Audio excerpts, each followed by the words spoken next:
Bienvenidos a un nuevo episodio de Wall Street Salvaje. Yo soy Ana. Y yo soy Carlos. Hunter pensaba no enviar más crónicas financieras este año. Diciembre llega con mercados de bajo volumen, ejecutivos de vacaciones y sin reportes trimestrales. Su plan era dedicar estas semanas a ponerse al día con varios libros de los que estamos seguros saldrán crónicas muy interesantes. Sin embargo, la reciente ola de influencers promoviendo Aeroméxico como la gran oportunidad de inversión tras su IPO despertó su curiosidad. De ahí surge esta crónica, probablemente la última empresarial del año. Y antes de entrar en materia, no olvides seguir este podcast para no perderte ninguna crónica de Hunter ni los próximos episodios de Wall Street Salvaje. Hoy el expediente es Aeroméxico. Analizamos la crónica de nuestro compañero Hunter Gecko, construida sobre el reporte financiero y la llamada de resultados del 5 de diciembre de 2025. Muy bien, pues entremos en materia. El punto de partida que plantea Gecko es una disonancia casi esquizofrénica. Totalmente. Por un lado, tienes una narrativa en redes sociales, casi un fervor, sobre el regreso triunfal de Aeroméxico. Sí, tras salir de la quiebra y volver a cotizar en Nueva York, claro. Pero por otro, miras la pantalla y la reacción del mercado ha sido un jarro de agua fría. ¿Qué está pasando aquí? Exacto, es la primera gran bandera roja. A ver, los números no mienten. No. La acción se relista en el NYSE a $19,20 por ADS el 6 de noviembre. Vale. Y solo una semana después, el día 13, presentan sus resultados trimestrales. El resultado, Pues un desplome. del 7% en una sola sesión. En menos de 72 horas, ¿sí? Desde su regreso, la acción ya había perdido un 15% de su valor. Gecko no lo llama a turbulencia, lo califica de fuga de presión estructural. Una frase muy gráfica. Es que el mercado vio algo que los influencers pasaron por alto. Y esa fuga, según entiendo, nace de la propia presentación de resultados. Sí, La directiva, con Andrés Conesa al frente, sale a vender el trimestre con una retórica de victoria, calificándolo como el segundo mejor tercer trimestre de la historia de la compañía. suena espectacular desde luego. Pero Pero es un titular que esconde una realidad muy distinta. Es que si dejas de lado la retórica y miras las líneas clave del reporte, la historia cambia. ¿cómo de distinta? A ver, las utilidades netas, que al final es lo que de verdad cuenta para el accionista, se partieron por la mitad. Un 50%. Un 50%. Cayeron de 195 a 97 millones de dólares. Y los ingresos totales también cayeron, un 4,4%. Y esto en el que se supone que es el trimestre más fuerte del año para la industria. Exacto. Es una contradicción flagrante. Para entender esa contradicción, supongo que hay que entender la psicología de la empresa. Gecko la describe casi como un ser vivo, ¿no? Sí, como un organismo que ha aprendido a sobrevivir a base de mutar. No es una aerolínea cualquiera. Su historia es larga. Larguísima, desde 1934. Y es una sucesión de crisis, rescates, quiebras. La más reciente, el capítulo 11 en Estados Unidos, han sobrevivido a todo. Y esa cultura de supervivencia, dices, está encarnada en su CEO. Totalmente. Andrés Conesa lleva 20 años en el cargo. Eso es una anomalía en el mundo corporativo y le da a la empresa una visión de larguísimo plazo. Y esa visión, su estrategia, no pasa por competir en precio. No quieren ser un Volaris o un Viva Aerobús. En absoluto. Su apuesta es por lo que nuestro compañero llama la dignidad percibida. Me gusta el concepto. Venden una experiencia premium, un modelo full service. No buscan llenar el avión a cualquier coste, sino atraer al pasajero de alto valor. El que paga más por un mejor servicio. Exacto, tanto de negocios como de ocio. Por eso su estructura es tan dependiente del mercado internacional, que ya genera el 64% de sus ingresos. Y dentro de ese mercado, Gecko señala a Europa como la joya de la corona. Sí, es su ruta más rentable con diferencia. Entendido. No compiten en precio, compiten en exclusividad y servicio. ¿Y sobre qué pilares construyen esa estrategia? ¿Cuál es su foso defensivo, su moat? Pues Gecko lo desgrana en 5 puntos clave. El primero y más importante, su control casi feudal de los slots. Los permisos de despegue y aterrizaje. Exacto. En el ICM, el aeropuerto de la Ciudad de México, es su fortaleza inexpugnable. Vale. El segundo, su red de alianzas globales, donde la pieza central es el joint venture, el acuerdo de colaboración con Delta Airlines. Esa es la columna vertebral de su operación con Estados Unidos. Sin duda. Control del aeropuerto principal y un socio estratégico potentísimo. El tercer pilar. Su programa de lealtad, Club Premier, que funciona como una jaula de oro para los viajeros frecuentes. El cuarto serían las economías de escala. Correcto, con una flota muy homogénea, casi toda de Boeing, lo que simplifica mantenimiento y operaciones. Y el quinto, que no es menor, es su reputación operativa. Tienen certificaciones, premios de puntualidad. Un escudo en una industria donde un error te puede costar carísimo. Exactamente. Vale, el foso defensivo parece sólido. Pero un buen foso no sirve de nada si el castillo se está cayendo por dentro. Volvamos a las cuentas de este trimestre, que es donde parece que hay grietas. Ahí es donde está el problema, sí. Mencionaste una caída en la rentabilidad. Así es. La utilidad operativa fue de 252,9 millones, lo que da un margen del 17,7%. Que no es una mala cifra en sí misma. No, en el vacío no lo es, pero si la comparas con el 22,3% que tuvieron el año anterior, es un desplome de casi un 25% en su rentabilidad operativa. Están ganando bastante menos por cada dólar que ingresan. Mucho menos. Y sin embargo, la directiva celebra un margen récord del 31% usando una métrica llamada EBITDA, ajustado. Esto suena a truco de magia contable. ¿Qué es exactamente el EBITDA? Es lo que Gecko llama el truco de prestigitación corporativa.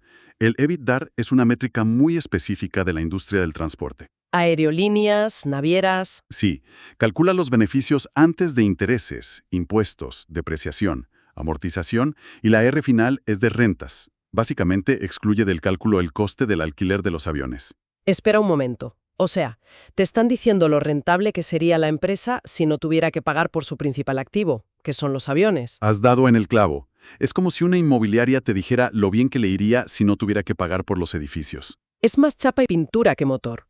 Totalmente. Si miras el EBITDA real, el que no excluye esos costes, la cifra es de unos 429 millones, y el crecimiento respecto al año anterior es de un anémico 4%. Pasan de un crecimiento mínimo a un margen récord solo con un ajuste contable. Ahí lo tienes. Entiendo. Hay más señales preocupantes en las cuentas. En la crónica, Gecko señala algo que la empresa parece querer ocultar: el flujo de caja libre. No lo mencionaron en la llamada, no. ¿Qué pasa ahí? Pues que no lo divulgaron. Y cuando una empresa no presume de una cifra, suele ser por algo. Claro. Escarbando en los reportes, se ve la pista. El CAPEX, la inversión en bienes de capital, se ha reducido un drástico 40,6% en lo que va de año. Están pisando el freno a la inversión con fuerza. Muchísima. Lo que sugiere que el flujo de caja, el dinero que realmente entra menos el que sale, está muy justo. Están conteniendo gastos para no entrar en negativo. No es una señal de fortaleza, desde luego. No. Y a esto le sumas la deuda. Bruta son casi 4.000 millones de dólares. Y neta. Neta, una vez restas la caja, son 3.057 millones. Esto sitúa su ratio de apalancamiento en 3 veces su EBITDA. No es una situación crítica, pero... Pero es una carga pesada. Se salvan por tener una buena posición de caja, eso sí. Y para quien esté pensando en invertir, hay un punto clave. Ni un céntimo de retorno. 0. Ni dividendos ni recompra de acciones desde 2019. Y no se esperan. ¿Por qué? Por los covenants de la deuda. Las cláusulas impuestas por los acreedores lo impiden, al menos hasta 2026. Cualquier retorno para el accionista es por ahora una promesa lejana. Hablemos de la llamada con analistas. Con este panorama financiero tan lleno de claroscuros, ¿cómo defendió la directiva estos números? Pues fue una clase magistral de control de narrativa y daños. Me imagino. Con esa abrió la llamada calificando el momento de emblemático. El director financiero, Ricardo Sánchez Baker, directamente pidió a los analistas que para evaluar la caída de ingresos tuvieran en cuenta los ingresos excepcionales de 2024. O sea, les estaba pidiendo que ignorasen la comparativa directa porque no les favorecía. Básicamente. Pero sí que dejaron una pista clara sobre su estrategia real, ¿no? La de centrarse en el pasajero que más paga. Sí. Efectivamente, el director comercial, Aaron Murray, fue el más transparente. Dijo, y cito, «Los ingresos de nuestras cabinas premium superaron en 5 puntos porcentuales a los de cabina principal». La apuesta es inequívoca. Margen, no volumen. Quieren al pasajero de alto valor, el que paga por business. Y en esa llamada llegó el punto de máxima tensión, la gran amenaza que pende sobre la compañía, el problema regulatorio con Estados Unidos y su alianza con Delta. El elefante en la habitación. ¿Qué tan grave es esta situación? Es gravísima. El Departamento de Transporte de Estados Unidos no solo les ha bloqueado la apertura de nuevas rutas conjuntas, Es que amenaza con más. amenaza directamente con disolver la alianza. Estamos hablando del pilar de su operación internacional. Perder ese acuerdo significaría... La amputación de cerca del 30% de su tráfico entre México y Estados Unidos. Lo dice la propia empresa. ¿Y cuál fue la respuesta de Conesa? Un optimismo calculado, casi quirúrgico. Dijo, y cito de nuevo: confiamos en que ambos gobiernos llegarán a un acuerdo. Ya interpusimos un recurso legal. ¿Pero hay una fecha límite? La hay, el 1 de enero de 2026. Es una cuenta atrás. El reloj está corriendo. Entonces, además de esta guadaña pendiente, como la describe Gecko, ¿qué otros vientos en contra enfrenta la compañía? Porque la alianza con Delta no es su único problema. No, ni mucho menos. La crónica detalla varios frentes. El primero es el macroeconómico en México. Tasas de interés altas, economía que se enfría. Exacto. Unas tasas al 7,5% encarecen cualquier financiación y una economía que se enfría, pues, puede reducir la demanda de viajes.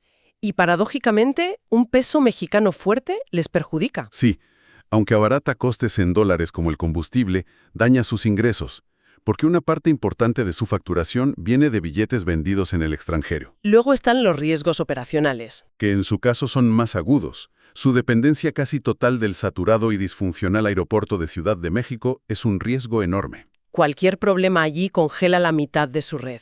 Y está la dependencia de Boeing. Ya sufrieron con los retrasos del MAX. Cualquier nuevo problema del fabricante les impacta directamente. Y por supuesto la competencia, que no da tregua. Exacto. En el mercado doméstico tienes a Volaris y Viva Aerobús con estructuras de costes un 30% más bajas. Les canibalizan las rutas menos premium.